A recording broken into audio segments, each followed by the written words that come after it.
শীতের সমস্ত সবজি মিলিয়ে আর সব রকম ডাল মিলিয়ে আজকে আমি আপনাদের সাথে খিচুড়ির রেসিপি শেয়ার করতে চলেছি।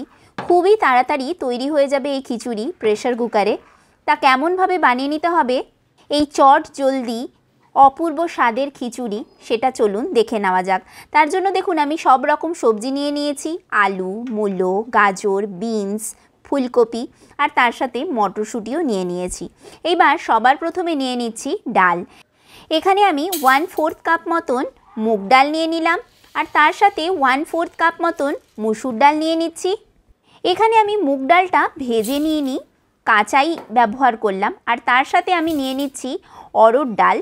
অড়হর ডালও 1/4 কাপ নিয়েছি, তার সাথে ছোলার ডালও 1/4 কাপ। আর তার সাথে 1/4 কাপ করে দুবার আমি চাল নিয়ে নিলাম। এখানে আমি গোবিন্দভোগ চালের ব্যবহার করলাম।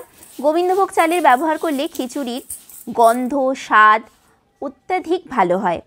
চাল ডাল একসঙ্গে মিশিয়ে নিলাম। এইবার জল দিয়ে খুব ভালো করে এই সবগুলোকে ধুয়ে নিতে হবে। 4-5 বার জলটাকে বদল করে আমাদের খুব ভালোভাবে ধুয়ে নিতে হবে। এইখানে চালের ব্যবহারটা আমি একটু কম করেছি আর ডালের ব্যবহারটা একটু বেশি করেছি। এতে খিচুড়িটা খেতে সত্যিই অনেক ভালো হবে। কখনো এমনিভাবে অবশ্যই বানিয়ে দেখবেন। এইবার প্রেসার কুকারে আমি ঢেলে দিলাম খানিকটা সর্ষের তেল। তেলটা গরম হতেই এর মধ্যে দিয়ে দিতে হবে 1 চামচ মতন গোটা জিরে, 3-4টে শুকনো লঙ্কা আর তার সাথে আমি দিয়ে দিলাম পেঁয়াজ কুচি। এখানে দুটো মিডিয়াম সাইজের পেঁয়াজ আমি কুচিয়ে দিয়ে দিয়েছি আর তার সাথে 10-12টা রসুনও কুচিয়ে দিয়ে দিয়েছি। এটা আমি নিরামিষ খিচুড়ি বানাচ্ছি না, এমনিভাবে খিচুড়ি বানিয়ে দেখবেন, সত্যি খুব ভালো হয় খেতে। পেঁয়াজটা ভাজা ভাজা হয়ে যেতেই আমি দুখানা টমেটো বড় বড় টুকরো করে এর মধ্যে দিয়ে দিলাম আর তার সাথে সামান্য লবণ দিয়ে দিলাম। খুবই সামান্য লবণ আমি অ্যাড করেছি। এইবার টমেটোটা 2 মিনিট নাড়াচাড়া করার পরে এর মধ্যে দিয়ে দিলাম হলুদ গুঁড়ো। ছোটো চামচের 1 চামচ মতন হলুদ গুঁড়ো আমি এর মধ্যে অ্যাড করে দিলাম। তারপরে মশলার মধ্যে এখানে দিয়ে দিতে হবে আমাদের জিরে গুঁড়ো। এখানে আমি 1.5 চামচ মতন জিরে গুঁড়ো দিলাম আর ধনে গুঁড়োও 1.5 চামচ দিয়ে দিলাম। তার সাথে 1/2 চামচ মতন লঙ্কার গুঁড়ো দিয়ে দিচ্ছি। এবার 3-4 মিনিট মশলাটাকে লো ফ্লেমে আমাদের একটু ভাজা ভাজা করে নিতে হবে। কিন্তু মশলাটা খুবই ড্রাই হয়ে গেছে, খুব বেশি তেলের ব্যবহার করিনি, তাই সামান্য জল ঢেলে দিয়ে তারপরে মশলাটাকে আমি কষিয়ে নিচ্ছি। তো মশলাটা কষে যাওয়ার পরে যেই তেল ছাড়তে শুরু করে দেবে তখন এর মধ্যে সমস্ত সবজিগুলো অ্যাড করে দেবো। প্রথমে আলু, তারপরে মূলো, তারপরে বিনস অ্যাড করে দিলাম।